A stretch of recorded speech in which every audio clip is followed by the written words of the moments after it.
You're wearing a sweater that was selected for you by the people in this room from a pile of stuff.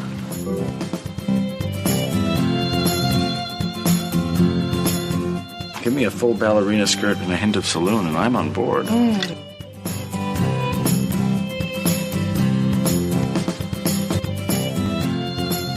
have a hole in my stomach!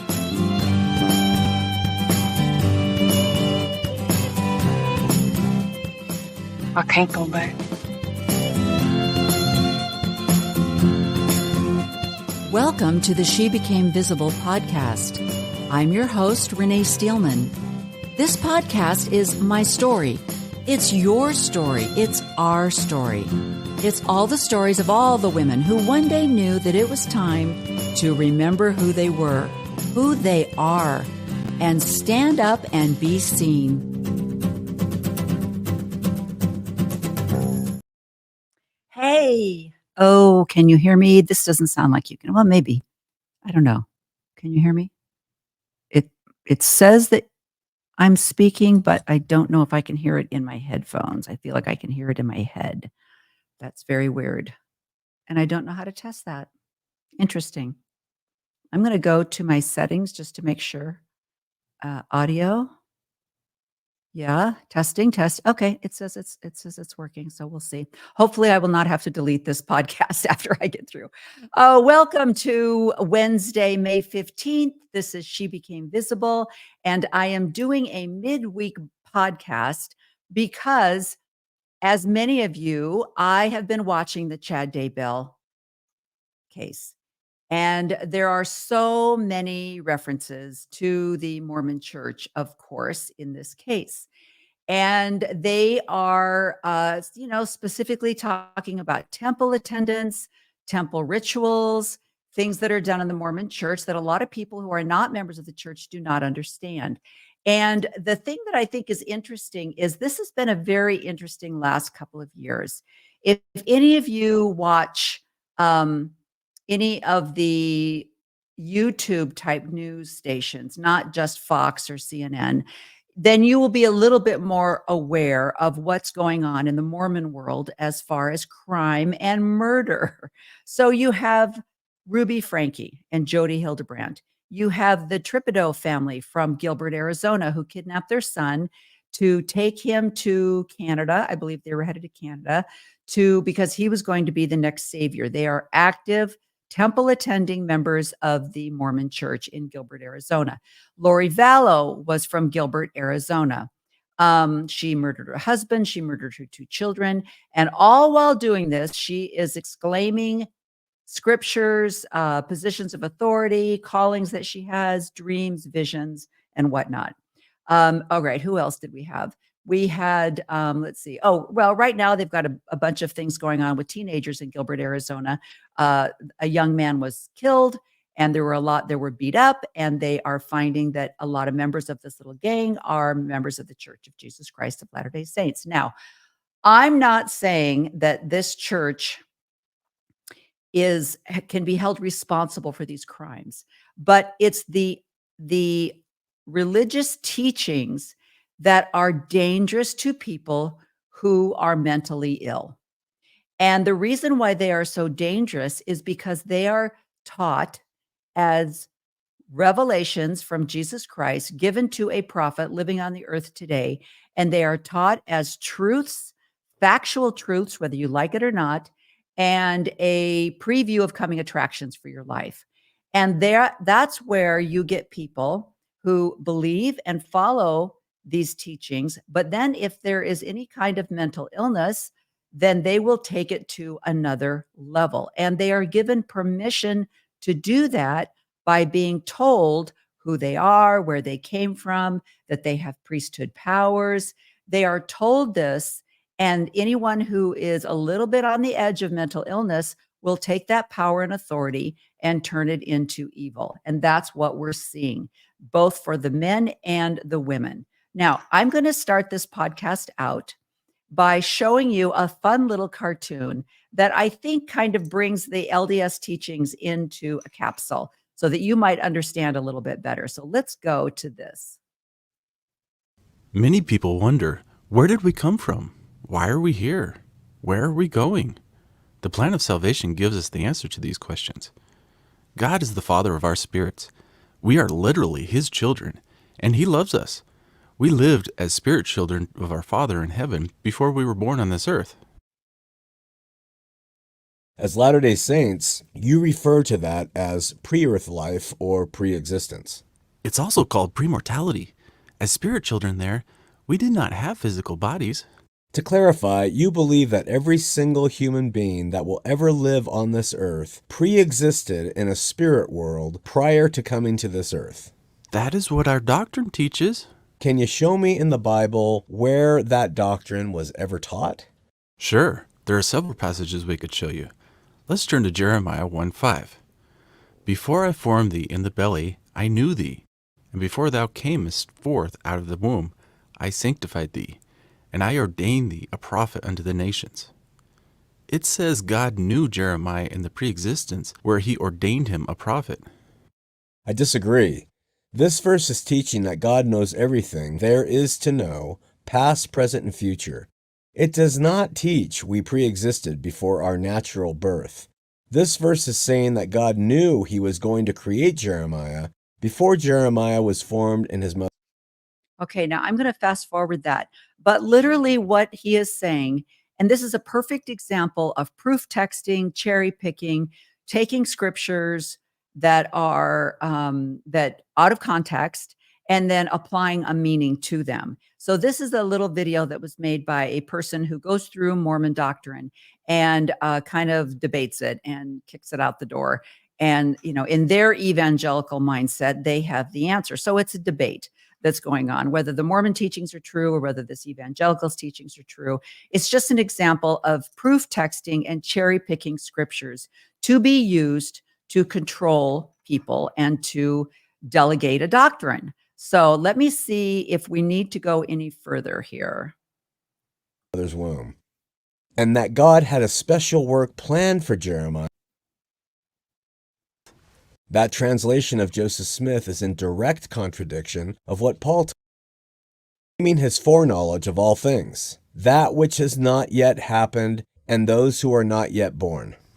We have a scripture in the book of Moses 3:5 where we are told that all things, including men, were created spiritually before they were created naturally. But the book of Moses is not in the Bible.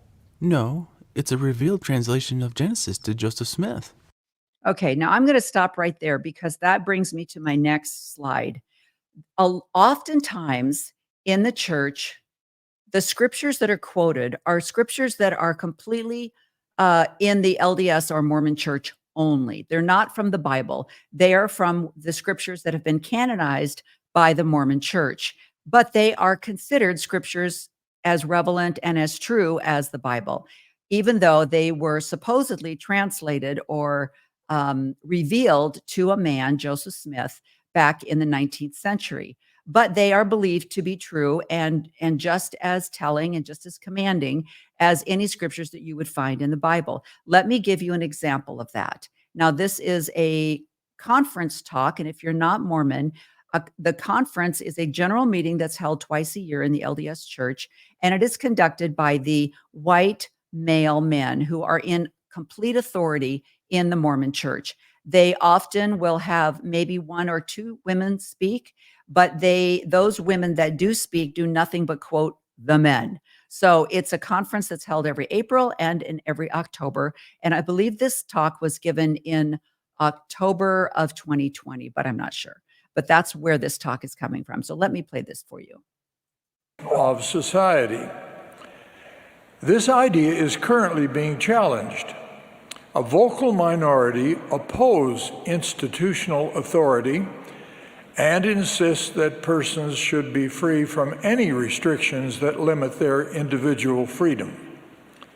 Yet we know from millennia of experience that persons give up some individual freedoms to gain the advantages of living in organized communities.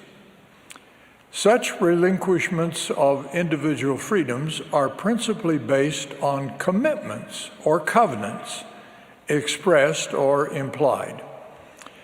Here are some examples of covenant responsibilities in our society. Okay, I'm going to skip past this because what he's basically doing is going to talk about people that are in the military, firemen, policemen, nurses, doctors who take oaths and make promises, and they wear uniforms, and it's not up to them to use their free agency, that they have chosen to obey certain principles and promises. And that's what he's talking about. But I want to get to the point where he talks about where his beliefs as far as obedience come from. So let me see if I can fast forward that a little bit. Let's get past the doctors and then he's going to talk about marriage covenants that we make. Responsibilities.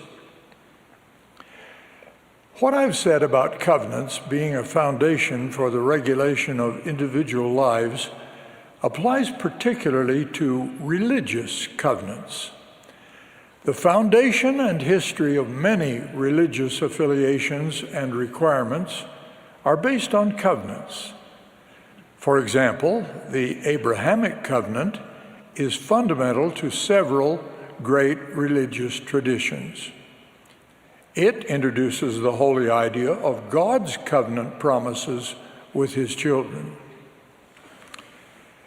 The Old Testament frequently refers to God's covenant with Abraham and his seed. The first part of the Book of Mormon, which was written during the Old Testament period, clearly demonstrates the role of covenants in the Israelite history and worship. Nephi was told that the Israelite writings of that period were, quote, a record of the Jews which contains the covenants of the Lord which he hath made unto the house of Israel, end of quote. Okay, so this is an example. He is quoting the Book of Mormon. He is stating that as factual that the Book of Mormon was written in Old Testament times, that it was written by a prophet, and that the words that were written were by God. Now, there is absolutely no archaeological evidence of the Book of Mormon. There is no historical evidence. The main precedents for the Book of Mormon's truth claims came from the fact that they believed that there was a family living in Jerusalem that went across the ocean in a transatlantic vessel that they built, a couple guys built, and that they brought over records that were recorded in Jerusalem. And they are the records of these people who landed in the United States, who are the descendants of the Native Americans. And after they were not able to DNA match or historically match up any indigenous people to any kind of Hebrew or Islamic, or not Islamic, but Israeli type heritage, they dropped this is where the Native Americans came from story. And they said, well, this is among the Native Americans. So they've had to change the story many times. But he is quoting this scripture from the Book of Mormon as if it is as relevant and believed in the world as the Bible is. And that's a perfect example of what Mormons do. The books of Nephi make frequent reference to the Abrahamic covenant and to Israel as the covenant people of the Lord. The practice of covenanting with God or religious leaders is also recorded in the Book of Mormon writings about Nephi, Joseph in Egypt, King Benjamin, Alma, and Captain Moroni. Now, if any of you are not members of the church, you will not recognize these names, but they are worshiped and quoted as often as Peter, James, and John, Matthew, Luke, John, all of the apostles in the Bible. These fictitious men are quoted just as authentically as any scriptures that you'll find in the Bible. And the other thing that I think is interesting is the connection with the Abrahamic other religions that are based on a covenant that was made to Abraham, which even that figure is controversial at this time. When the time came for the restoration of the fullness of the gospel of Jesus Christ, God called a prophet, Joseph Smith. We do not know the full content of the angel Moroni's early instructions to this maturing young prophet. We do know he told Joseph that God had a work for him to do. Okay, now I find that very interesting because, first of all, he says we don't know exactly what happened, but we do know these things. Were you there? Was there a video camera? Was there someone taking notes or a scribe of some kind? Why do you know this, but you don't know that? So anyway, this is the basis that I want to give you of the beliefs. And by the way, this is not a man who went to a seminary. This is not a man who studied theology, who is a biblical scholar, who knows his scriptures because he also speaks Greek, Hebrew, Latin. This is a lawyer. He is a lawyer from Chicago, moved to Utah, served in the Utah Supreme Court, and his background and his expertise is in the law. So the things that he's quoting are simply things that all of us have been taught and indoctrinated with. But his status as a lawyer and his presentation gives him authority. And he is believed to be an apostle of God and that he speaks for God. So let me explain to you why I'm talking about this. I came across a podcast that I started listening to because the title of the podcast, I thought, there's going to be a Mormon connection here somewhere. But it didn't start out by saying that. So let me find that for you. Either way, they've come to be known as the Michigan relics. When they were first discovered, interest in the Michigan relics was certain that the artifacts contain important historical facts, facts that have profound religious and cultural implications. Now, the reason why this particular podcast, and I love the way podcasts just pop up. Like I wasn't searching for this, it just popped up and I thought, Michigan relics? That sounds way too familiar. If you are, or if you are not, if you haven't been a member, but you're familiar with Mormon teachings, as President Oaks was mentioning, the church is based on the idea that an angel appeared to Joseph Smith and told him that there was a buried record of people who were living in Jerusalem, came to America, as I said, and that this record was written by prophets on golden plates. And that it was his responsibility to dig these golden plates up and transcribe them. And that's what the Book of Mormon is supposedly a transcription of Hebrew writings, or no, well, Joseph Smith referred to them as Reformed Egyptian, which Egyptologists will say does not exist. But so it was written in a Reformed Egyptian language. Joseph Smith translated that language, and that's where we got the Book of Mormon. So when I started listening to this, and they were talking about Greek, Latin, cuneiform, other types of Egyptian writing, that it was found in the earth, I thought, oh, that story sounds really familiar. So let's go on. The artifacts are kept here in the Michigan Historical Museum.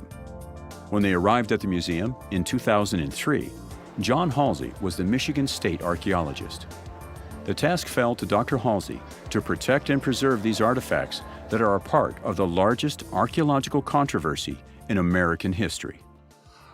Now, I would disagree with that. I would think that the golden plates were. And by the way, the reason why this is so interesting is supposedly the angel Moroni took the golden plates back to heaven, I guess.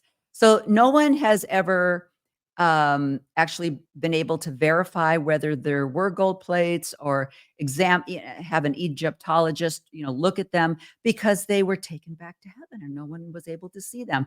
But there were other things that were fraudulent, that men who really believed that Joseph Smith was a fraudster, they actually created fake, they were called the hinder. Why can't I think of the name? It just went right out of my brain.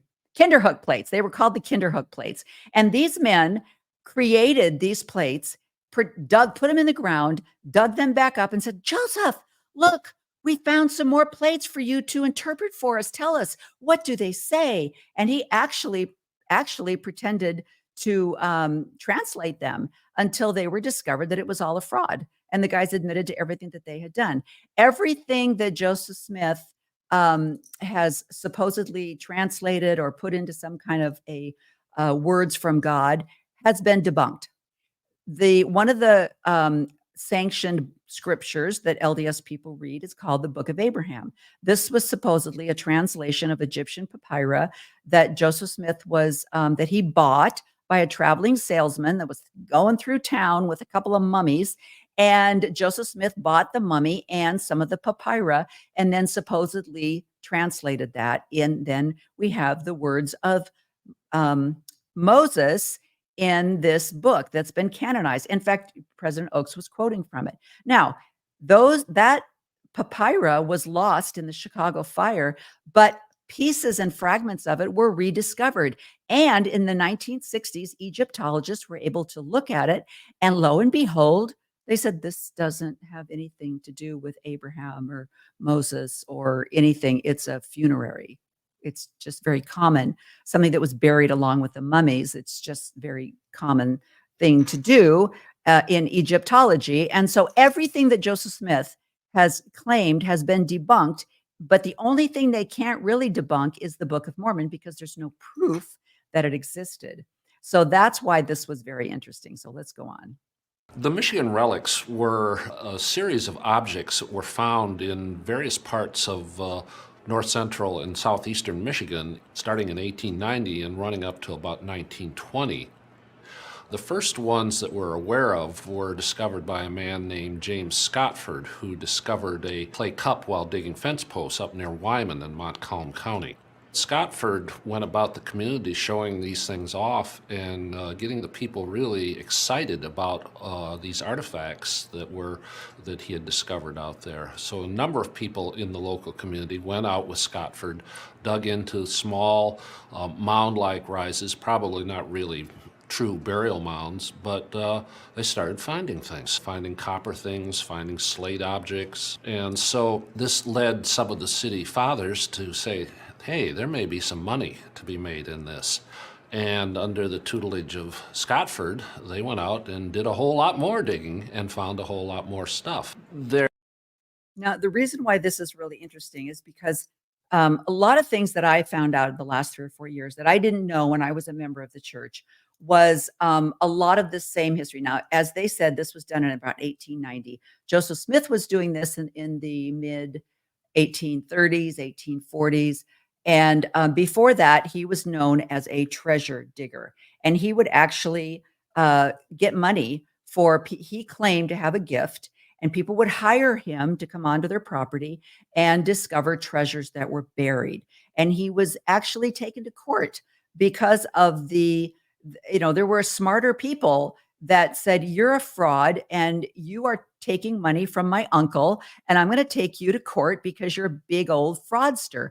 But this idea of treasure digging in the 19th century was very, very popular. And if you don't know the context or what was going on historically, when you hear these stories in 1960, 1970, you go, wow, that's amazing. Look what they were able to find. But it was very, very common. Why did this guy come through with mummies and sell a mummy and some papyri? The whole Egyptian hieroglyphics, buried treasure was really, really a big thing. Joseph Smith was not unique. That's why this is so interesting. And the idea that, and he mentions this in his writings about they were gold and he owed people money and people were trying to steal them and he had to bury them in a log and bury them underneath his hearth in his home because people were constantly coming after him trying to get this gold that he had, and because he owed them money, and people were saying, you need to give us some of these gold plates because you owe us money.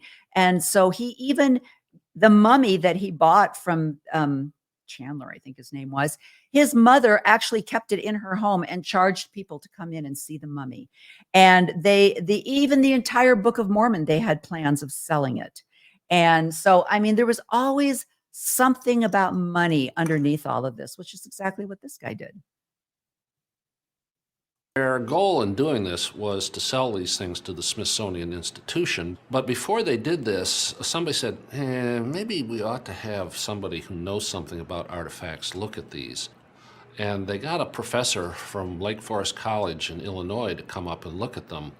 And he looked at them, but not for very long before said, these are fakes. And they're not just fakes, they're bad fakes. Guys, you got really nothing here. And they dissolved the archaeological trust, and it probably should have died right then. It was not the end of the story, however. as Scotford would continue to show up with artifacts for the next 30 years. Now, again, what's interesting about this is Joseph Smith did the same thing. There was a man who supposedly was knowledgeable in Egyptology, and Charles Anton, and Joseph Smith had Martin Harris take a copy of some of the figures that were on these golden plates to Charles Anton to have him verify them. And the story that we were all told growing up was that Charles Anton said, yes, these are truly hieroglyphics or Egyptian writings or whatever. And then when he said, where did you get these? Martin Harris said, well, these are from golden plates that Joseph Smith translated. And he said, give me that piece of paper back. And he ripped it up. That's the story we were all told. Well, the true story, of course, came out later after Anton. I can't remember if Martin Harris was dead or no, couldn't have been dead. But anyway, after a certain amount of time, the truth came out, and it was all rewritten to tell that story. When in reality, when they found writings from Charles Anton, he clearly said this is all a fraud. So this is very, very similar. And I'm probably getting some of this mixed up. So any of you historians out there, it's okay. Help me out. Just let me know. Don't hate. He eventually moved to Detroit, and suddenly he started finding artifacts in the Detroit area. But now the artifacts they were finding had begun to turn more to slate and copper. By 1906, Scotford was listed in the Detroit City Directory as a painter of signs. In that same directory was the listing for a Daniel E. Soper, who listed his profession as investments. Soper would become a dominant player in the story of the Michigan relics. Soper was a flamboyant personality with a dubious past. Soper was a former Michigan Secretary of State who had been forced out of office because of... Now, again, the reason why I find this so interesting is because Joseph Smith never did anything on his own. He always brought in other people that had more talent than he had.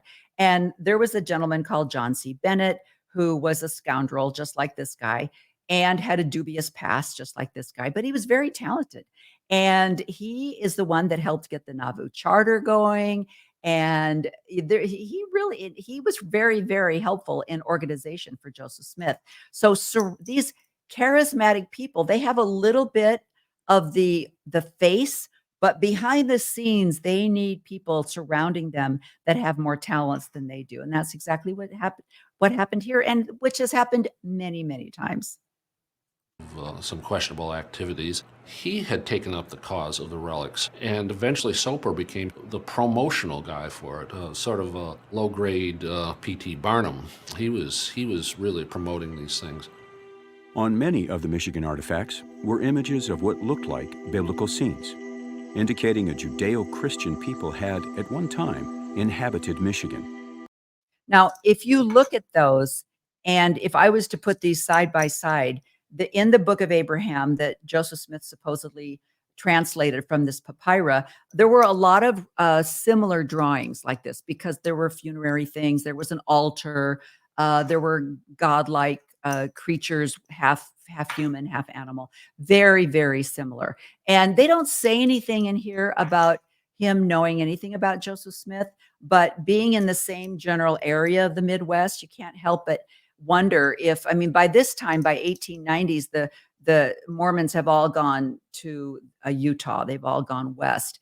And so there was just a few left in, but there was break off groups that were in Michigan and other areas. So the Mormons didn't go away, and their teachings didn't go away, and the Book of Mormon didn't go away. And the facsimiles and the drawings are actually in the Book of Mormon. So anybody that could get their hands on a copy would have seen something like this. So they don't say anything, but I can't help but wonder if he wasn't like, well, if Joe Smith can do this, look, I could do this. So I don't know, very interesting. And then disappeared. Soper showed the artifacts to the highly regarded pastor of Holy Trinity Church in Detroit, the Reverend James Savage. Father Savage, he really believed these things were legitimate antiquities, and his stated position was, I'd rather collect these things and have them seen eventually as a fraud than lose something that was really legitimate. Father Savage wondered if the artifacts were connected to the lost tribes of Israel. Seeing the biblical images and the mysterious writings, Father Savage became committed to preserving the artifacts that promised an astounding historical tale. He would purchase all the artifacts that came to him. James Scottford and Daniel Soper were the source of those artifacts. These artifacts, depicting biblical scenes, also drew the attention of members of the Church of Latter-day Saints. There you go. I knew it was coming at some point. Well, Mormons have this belief that in addition to the Bible, that there are other scriptures. And the other scriptures, known as the Book of Mormon, basically talks about a group of people that left Jerusalem and ended up in the New World somewhere. And so whenever some archaeological find comes along that talks about large civilizations with roads and buildings and cities in the New World, they get excited about it.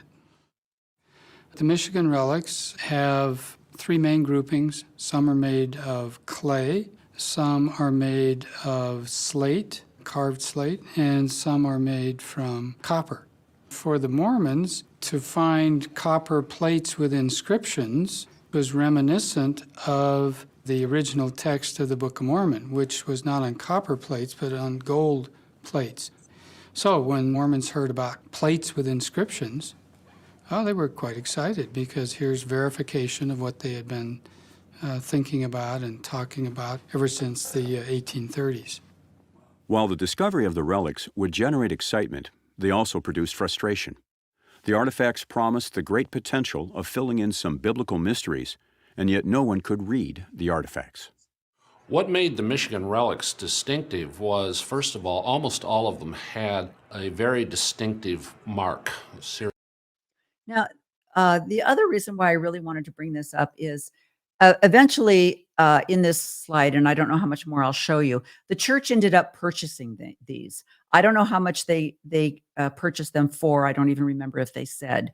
But the church was so determined to make sure that if these were true relics, they would have possession of them. So they bought them and kept them at BYU. And this has been done many times. Just a month or two ago, there was a fraudulent piece of metal. It was really tiny, about the size, like maybe of a postage stamp, but it was metal with ancient writings on it that was supposedly discovered. And the church again went crazy and everybody was talking about it and there were podcasts about it. And pretty soon everything just went quiet because they discovered, guess what? It was a fraud. And this has happened so many times. I mean, if you go back to, let's see, it must have been the late 70s with the Mark Hoffman, when he was creating documents, sold them to the church. The church paid thousands of dollars to Mark Hoffman to get their hands on these documents, just in case, both, either just like this guy, just in case they were real or just in case they weren't real, they could hide them away and do whatever they would either use them to say, aha, look, we found evidence that the church is true, or we would hide them away so no one else could prove that the church wasn't true. And so let me see if I can find in this where they actually brought in just lately another archaeological person to look at Series of actually scratches, which eventually became known as the mystic symbol. We don't know what it was supposed to be if you look at it quickly. Okay, I'm going to fast forward to see if I can find. So a lot of these people, and you'll find this in and not wide printing, wide distribution, but some distribution in France and in Europe. 3 years after Scofford was accused of creating the first of these artifacts. So you have to make your mind up yourself. Was Scottford able to convey this theology at a time when it was unknown in the world and it was not a standard Christian theology? How could he have put that in there? The answer to the question is clearly he could not. So that's the great thing about this documentary is they show people that believe it and they show people that don't, which is exactly what's going on right now. Let me see if I can find it. Okay, let me go back. Period comes in, there are intensive hunters and gatherers. So I was excited to take this new collection of artifacts and kind of pass them through the filter. Dr. Stamps reviewed the entire collection and published a report of his findings in the BYU Studies. The title on my article is called Tools Leave Marks, because I was looking at these pieces and I was starting to find marks from tools that didn't quite exist. Finding pieces of clay with an imprint on the back of the clay where the clay had been put on a wooden table, and the table was made of wood that had been cut with a saw, and you could see the imprint of the saw mark cut with a saw, and you could see the imprint of the saw marks from the wooden table on the clay. Okay. So basically what we have is we have someone who, because of modern technology, was able to go through these slate plates and go through the other plates and discover that they were a modern day invention. And I'm sure if anyone could find the gold plates that Joseph Smith created, they'd be able to do the exact same thing. But absence is the basis for faith, right? You have to have faith in things unseen. And that's why people continue to believe that the Book of Mormon is actually just as relative as the Bible and actually just came from prophets and apostles, just like the Bible did. But here's the premise for this. The problem with this kind of fraudulent teaching is you get something like this. And this, by the way, this is very, very, I'm just going to give you a trigger warning. This particular podcast was alarming. And again, right away, it wasn't advertised as any kind of a Mormon thing. But as it began, I thought, oh, crud, I know where this is going. Or in a blue bucket like you two? In a red box. Did they call them their wives? He goes, yeah, he called them their wives to make his stuff. Anybody that left would be killed. I'll take it up in the helicopter and throw it out. We'll just dangle it until he tells us where the hell they are. Did you get the 4 kids that were in a barrel? I don't have children. No more little girls out here. No. When Utah police were contacted by a concerned mother and informed that her ex-husband wasn't giving her their kids even though she had custody of them, they thought this would be a routine domestic dispute. Little did they know that they were stepping into a twisted world of lies, unimaginable violence, and doomsday cults that would lead to one of the most disturbing cases they had ever encountered.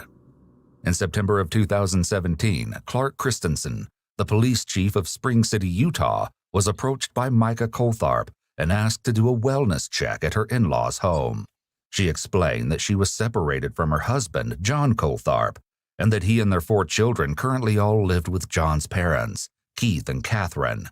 Micah had tried to call John about seeing the kids, but his phone, his parents' phones, and the home phone had all been disconnected. Chief Christensen went over to the house to see if everything was okay. Okay, now this was in 2017. So we are talking hundreds of years. This fraudulent prophecy, directives from God continues to this day. And as I mentioned, Chad Daybell is doing the exact same thing. Ruby Franke is doing, it's 2024. This was 2017. The other one was 1960. Before that, it was 1890. This has been going on for hundreds of years, and people don't see the pattern. Now, I want to fast forward this because the wife, Micah, her statement will break your heart. Let me see if I can find it. He was in high school and stuff, and when he came home from his mission, it's like he had all the answers. Everywhere I went to, everyone's like, "Oh, well, this is what we believe," and he was like, "No, this is answer," and had proof and evidence, and it was answers for why the horrible things in my life were happening. And it was to the point where, for the first time in a long time, I actually felt comforted and felt right and felt like things were going to be okay. So he lures you in with these promises of grandeur and happiness and reason for things. And then once you are in, it's like, now if you don't follow everything I say, these are the horrible, awful consequences. In the government conspiracy is like, if we get, taken by police, our kids are going to be murdered and put in the system, and like every single day of my life. Okay, the thing that breaks my heart about this is she was struggling. She was only, I believe she said 16 when she met this man. And he had just come home from his mission and he had all the answers. And she didn't have any answers to what was going on in her life. But he knew exactly why we were here, what our purpose was, and where we were going after this life. And that was comforting to her. And so she fell in love with this man. And he used this information to completely take power over her life. And I love what she said when she said, once you get in, then the fear of leaving is even stronger. And you are told about the punishments that will happen and how you won't be with your family in the next life. And how, that's the biggest thing is that if you don't follow all of our rules, you will be in a place alone and your family will be in heaven with Jesus. They call it the empty chair at the table syndrome. So just listening to her pain just absolutely brings me to tears. That's all he would talk about. That's all he would research. He would have people over, all these different kinds of people talking about like earthquakes and different calamities, solar flares, planetary alignments, and all the reasons for why the world is. Given John's strange obsession and her growing concern for her children, Micah worked with one of her husband John's siblings, Heather, to get a spare key to the house. Chief Christensen entered the house with Micah, and they immediately knew that this was more than just a family taking a spontaneous vacation. Something truly terrible was going on. The house had been completely ransacked. All of the furniture, ranging from mattresses to couches, had been taken, and even the photos were missing off the walls. Oddly, the electronics, including TVs. Okay, I'm going to go past this a little bit. Not only did this man, this loser, take over this poor woman's life, he actually took over his parents' life. They were financially stable, debt-free, and he took money from them. He took everything from them. Let me fast forward this to, because this is a long podcast, but these are his parents. It was illegal to take the kids since he had them. At the compound, officers continue to look for the missing children, but their endeavors have hit a dead end. John continued to refuse to cooperate with authorities, leaving the officers with no choice but to rely solely on tips from the Amber Alert. Additionally, they're banking on any insights gleaned from Catherine and Keith's interviews, hoping they might offer a hint or clue to the whereabouts of Sam and the missing girls. Now, he had 4 children. He had 2 girls and 2 boys. The 2 boys were found with the grandparents, but they couldn't find the 2 girls. And then another man comes into the story whose name is Sam, and he has 2 girls. And so that's where they're talking about the 4 missing children were John's 2 girls and Sam's 2 girls. So again, let me fast forward this a little bit because I want you to see Sam, his poor mother and his poor father. This is so sad. Okay, now this is Sam. He's found and he's getting a little nervous because he's been arrested. Situation continues to baffle the officer. If they're still there, they're going to need water. And, no matter where they've been, they need water. Food. As the officer and his team reach the junkyard, what they witness sends a wave of dread over them. I left him in a blue barrel. Did you hear what he said? Their father left 2 little girls in a blue barrel in the junkyard. This is in around Cedar City, Utah. And as they were stating, it got to be like 23 degrees overnight. Hey, hi. What's the matter? Who's gone? Where's your sister? What's her name? Where's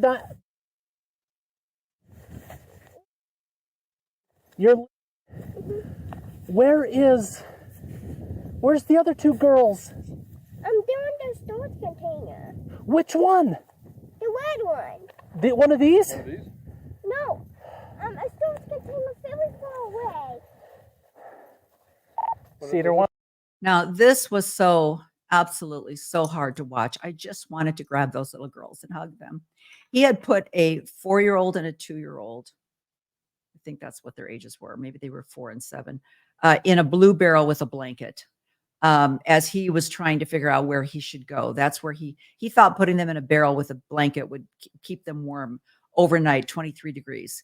But these poor little babies, it just absolutely broke my heart. But let me fast forward to when they finally get Sam into the police station. They start questioning him. Daughter. He shows zero empathy for what it must have been like for the girls to be trapped in such a small space for so long, with no food or access to a bathroom. What made you decide to leave those two in the barrels? They go good together, I guess. They're good friends? Yeah, they're good friends, yeah. Sam takes a long pause before answering the question, making it clear that he doesn't want to respond. It seems he may be hiding the true reason that those two were selected to be put into the barrels. So you understand, Too Hot, your oldest daughter, what's her name? She's just not doing too good. Oh, really? Yeah, they ended up having to carry her in the hospital. She's just real weak, and a lot of them aren't doing very good. So I'm going to fast forward this. Those two little girls, one of them was John's and one of them was Sam's. And they did eventually find the other two girls. But let me move this forward a little bit. This is to happen. It's what they did in the scriptures. But the Lord will take our lives if we consummate the marriage before they're of consenting age. And I said, when is that? And they said about 10 years from now. And I thought, okay, they'll be 18. Sam and John were so strict about everything. I mean, they really believed this religion that I didn't worry. And I said, okay, so what happens? Are you just promising when you're older you'll get together or what? And they said, they'll live with our family and we'll be like a father to them until that age. And I said, okay. Basically, everywhere we went, Sam had in the tent. And John had his daughter in the tent and became a mother. I mean, everything looked right. They were happy. I didn't see anything wrong. And I believed John. I mean, I honestly, if Keith or I would have thought that they were going to do something to those girls, we told them we would shoot them ourselves. But we believed that they believed so strong. So John basically took Sam's daughter. Sam took John's daughters and said that they were told that they should marry them and that right now they'll just take care of them. But when they turn 18, they will become their wives. And as of course we find out, they didn't wait till they were 18. So this is absolutely so disturbing. Let me move this forward a little bit.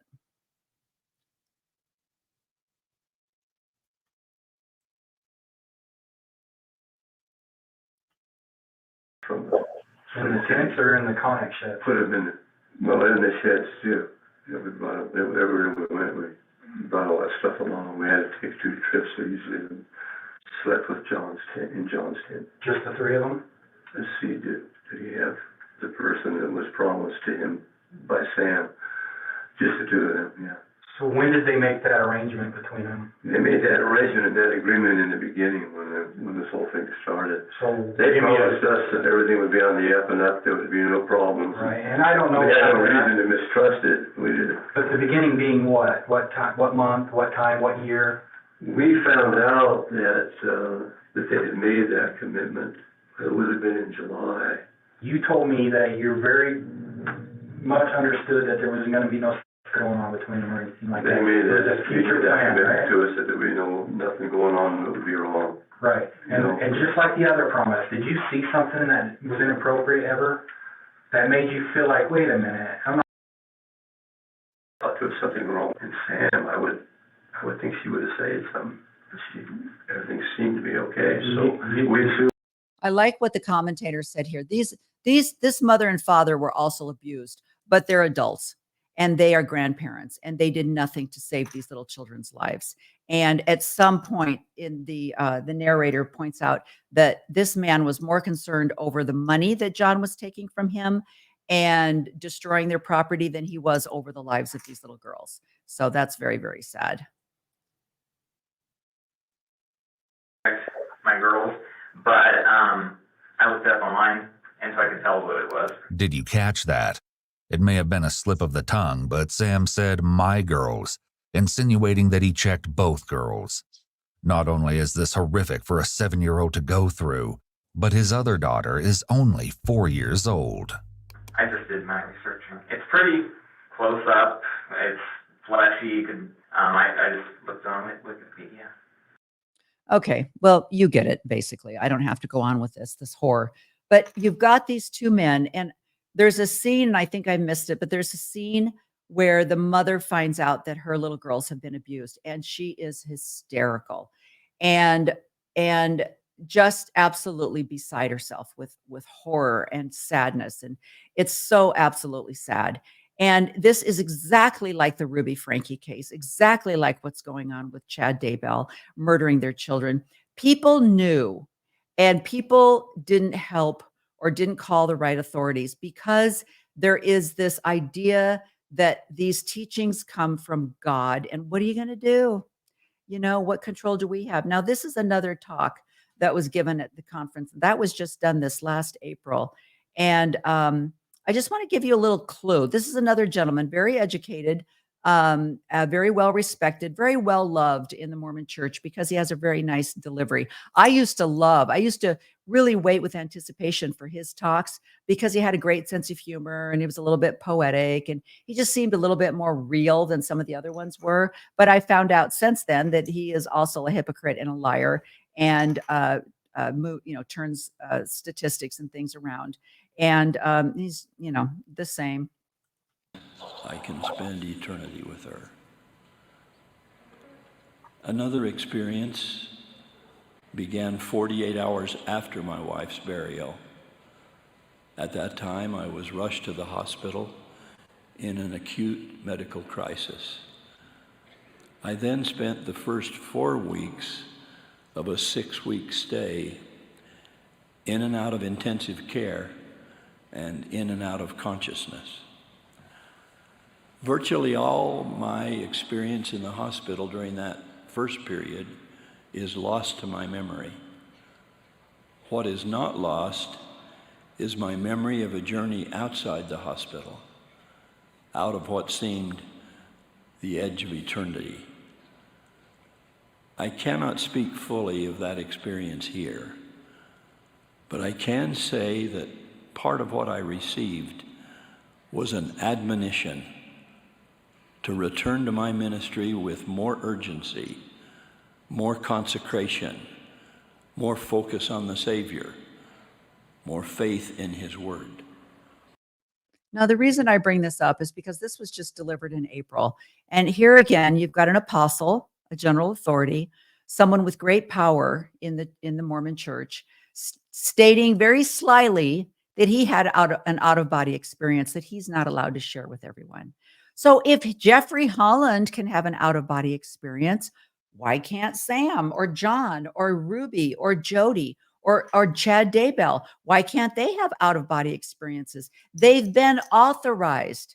There has been an example set for them by these men in authority, and that is the danger. Now, I want to also talk a little bit about the association with people who have a religious power bleeding over into political and arenas and using that same power of from God to actually infiltrate our freedom, our democracy, our political system. So listen to this.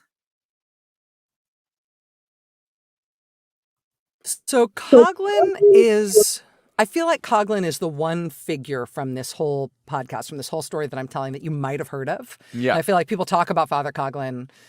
He sometimes, I thought it was Father Coughlin, but it's Coughlin. Me too, until I heard the podcast. Yeah. Yeah, me too, until I started listening to the contemporaneous stuff. I was like, oh. But he's He has more media reach than anybody we can analogize him to in modern politics. And I feel like the reason that his name is still alive is that people do generally think, oh, we've had right-wing populist demagogues in conservative media before. It's been dangerous before. You have this kind of vague sense about it. I don't think that he's analogous to anything today. He had 30 million to 40 million people listening to him every week at a time when there were less than 130 million people in the country. Like, that is just huge reach. Yeah, that is like unheard of. And when we think about like maximum reach and like universalist media experiences, we think about the big three networks. Like, no, he completely swamped them in terms of what was going on. And there's never been anybody that dominant since. And he was really, really, really radical. He didn't start off as a radical. He kind of started off as a New Deal FDR supporter, but then turned very explicitly to fascism. And, you know, he printed the Protocols of the Elders of Zion, and he called for his followers to take up arms and become militia groups and effectively to overthrow the government, which they tried to do. And so we've got our share of right-wing media-driven political extremism. But Coughlin, there's nothing like that. And actually, for me, that's kind of a helpful benchmark, because I think it's worth being real about what we have faced in the past and how dangerous it was in the past, and what, you know, previous good-hearted, civic-minded Americans saved us from. So let me, and I think this is a really great way to end with Rachel Maddow. And I don't look at this politically. This is historically. But what she is stating is, unless you go back and look at our history and you don't see the repetition, history will teach us. When they talk about history repeating itself, that if we don't go back and listen and read our history, it will continue to repeat itself. And what we have currently, in Joseph Smith's day, he had Sidney Rigdon, he had John Bennett, he had other men, and they were also trying to take over. The whole plan of moving to Utah was not to find a safe place for the Mormons to practice their religion. It was to start their own country with a theological leader, Brigham Young. He was the governor, the mayor, everything in Utah at the time. And that's why the government was so concerned. He had way too much power in Utah. They were leaving the United States of America to start their own country. And Brigham Young was going to be the leader. Joseph Smith had declared himself king of the world. There was a plan that this would become a kingdom on the earth with these Mormon men in charge. And you've got those same crazies. Now, what Rachel Maddow is talking about is her new book, and she's talking about the fascist and Marxist and Nazism that was going on in the United States in the 1930s. And I didn't know anything about that. I thought that was fascinating when I came across that Madison Square Garden huge thing that they did, and the Germans that were in America that thought, yeah, fascism sounds great, let's do that. And the man that had the most power over the people was a man of religion, because he could take his power from God. And that's the scary part. So I'm just saying, as you watch the news and as you listen to the Christian nationalist movement that's going on right now, you really need to do some history. You need to do some research. You need to find out, where is this coming from? What has this been done before? What were the consequences of that kind of thinking? And especially if you're looking to a fundamental high demand religion that is asking for more than just your attendance at church on Sunday and maybe throwing a few dollars into the bucket that's passed. When they start getting into your marriage, your children, whether you should expel your children from the family because they're LGBTQ, whether you should divorce your wife because she's left the church, whether you will have a polygamist relationship with multiple wives in heaven so that you can create spirit babies and send those down to a new populated earth that you will be the God of. Those are Mormon teachings, people. So you need to find out where those teachings come from and what the ultimate goal is of those teachings. So I hope you enjoyed this today. I really encourage you to go on YouTube and find these and listen to them yourselves. And I will close today. I will see you on Sunday, where I will be back with my co-host, Lila Tuller, and we will be interviewing two fabulous women. and they will be talking about their story within the church, and how now, as they're a little bit older and wiser, they have taken a different path. So I hope you enjoyed that, and have a great week. We'll see you on Sunday. Bye-bye.